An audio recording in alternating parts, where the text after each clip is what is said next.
संत सखाराम महाराज पुण्यतिथी महोत्सवास प्रारंभ. बुलढाणा जिल्ह्यातील जळगाव जामोद तालुक्यातील वऱ्हाडाची काशी म्हणून ओळखल्या जाणाऱ्या एलोरा सखारामपूर येथे संत सखाराम महाराज यांच्या पुण्यतिथी महोत्सवाचा शुभारंभ 17 जानेवारी रोजी विविध कार्यक्रम व आध्यात्मिक कार्यक्रमांनी करण्यात आला. 23 जानेवारी रोजी भव्य यात्रा महोत्सव असून 24 जानेवारी रोजी काल्याची कीर्तन आणि सांगता होणार आहे. मेसवाची सांगता होईपर्यंत दररोज रात्री हरी संकीर्तन सप्ताह सुरू असून यामध्ये चैतन्य महाराज देवकर माऊली महाराज गुराडा महाराज कासरखेड उल्हास महाराज आळंदी देवाजी महाराज बाळापूर चापेदार गोपाळ महाराज गुरड पुण्यतिथीला तुकाराम महाराज सखारामपूर तर भास्करगिरी महाराज देवगड यांची चिंचोली फडावर काल्याचे कीर्तन आणि समारोप होणार आहे. दरम्यान दररोज सकाळी काकड आरती ग्रंथराज ज्ञानेश्वरी सखाराम महाराज चरित्र ग्रंथाचे सामूहिक पारायण असे भरगच्च कार्यक्रम होणार आहे. वैकुंठवासी गुरुवर्य श्रीराम महाराज मेहुणकर यांच्या प्रेरणेतून सुरू असलेल्या या पुण्यतिथी महोत्सवास विदर्भ खानदेशातून शेकडो वारकरी दिंड्या दरवर्षी येत असतात. तरी या यात्रा महोत्सवात भाविकांनी आपली सेवा समर्पित करून आध्यात्मिक परभणीचा लाभ घ्यावा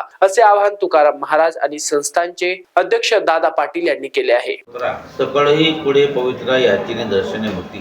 श्री संत सखाराम महाराज संस्थान सखारामपूर इलोरा तालुका जळगाव जामोद जिल्हा बुलढाणा या ठिकाणी आमचे मूळ पुरुष परमपूजनीय सखाराम बाबा यांची यात्रा 23/1/2026 शुक्रवारला आहे आणि 24 तारखेला परम आदरणीय भास्करगिरी बाबा देवगडकर यांच्या काल्याच्या कीर्तनाने उत्सवाची सांगता होणार आहे.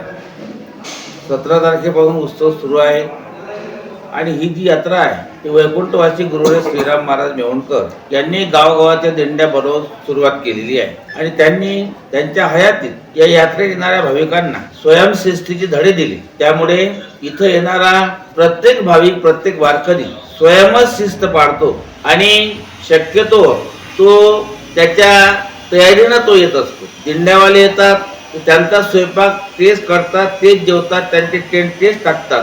फक्त संस्थान त्यांना जागा पाणी आणि वीज उपलब्ध करून देत असते. यावर्षी संस्थानने अन्नदान सुरू केलेलं आहे. बजेगावकरांची अन्नदान असते. त्याचबरोबर यावर्षी एक कोणीतरी पाटील म्हणून त्यांनी सुद्धा अन्नदान सुरू केलेलं आहे. चौऱ्याची मंडळी ते करणार आहे. या यात्रेचं वैशिष्ट्य आहे की या यात्रेत कुठल्याही प्रकारचा अनिष्ट प्रकार नसतो. ही जी यात्रा आहे ती सज्जनांची यात्रा आहे, वारकऱ्यांची यात्रा आहे, भक्तांची यात्रा आहे. म्हणून इथं येणारा प्रत्येक भाविक निर्धोक येत असतो आणि सज्जन लोक या यात्रेचा 3 दिवस पर्यंत आनंद लुटतात आणि आपापल्या घरी सखाराम बाबा श्रीराम बाबाचा भक्तिभाव घेऊन परत जातात. धन्यवाद. जय. महाराष्ट्र 24 करिता सचिन पाटील, अकोला, बुलढाणा.